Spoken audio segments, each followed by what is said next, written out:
એમણે શું કામ 0% ટેક્સ અમેરિકાની ભાઈ આપવું જોઈએ? એવી તો શું મજબૂરી છે ભાઈ શ્રી નરેન્દ્રભાઈની? શું એપ્સ્ટીન ફાઇલ છે કે શું અદાણીના મુદ્દે અમેરિકા આપણે દબાવે છે? તો આપણે 140 કરોડના દેશ છીએ અને 140 કરોડના દેશવાસીઓનું આપણે હિત છે એ ક્યારેય જોખમમાં ના મૂકવું જોઈએ.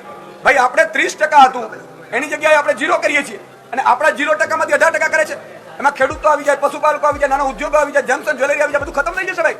જે તમને કોબલે મત આપ્યા છે તમારે ભાજપને, અને એટલે ભાજપની સરકાર બની છે. એટલા માટે તમને પ્રધાનમંત્રી નહોતા બનાવ્યા કે અમારે બધાને સોદા કરી નાખો તમે અમેરિકામાં.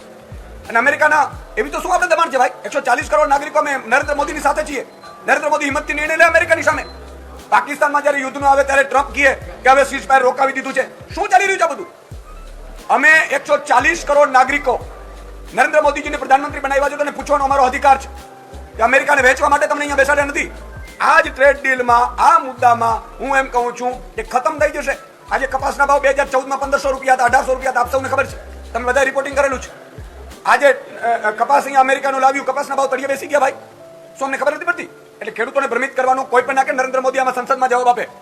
આ મુદ્દે તો સંસદમાં ખરેખર જવાબ આપવું જોઈએ. ટ્રેડ મુદ્દે આ પિયુષ ગોયલના ટ્વીટથી કે રાજનાથસિંહના કૃષિ મંત્રીના ટ્વીટથી શું થવાનું છે ભાઈ?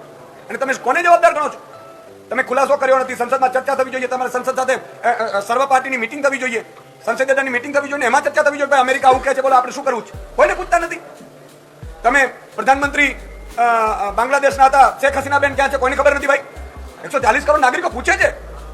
તો મારું કહેવાનું એ છે કે મંત્રીઓના ટ્વીટથી નહીં ચાલે. ભારતની અને ગુજરાતની જનતાને જવાબ આપવું પડશે અને ગુજરાતની જનતાનું પ્રતિનિધિત્વ અમે કરવા બેઠા છીએ. તો 7 કરોડ નાગરિકો માટે અમે અવાજ ઉઠાવવાના છીએ.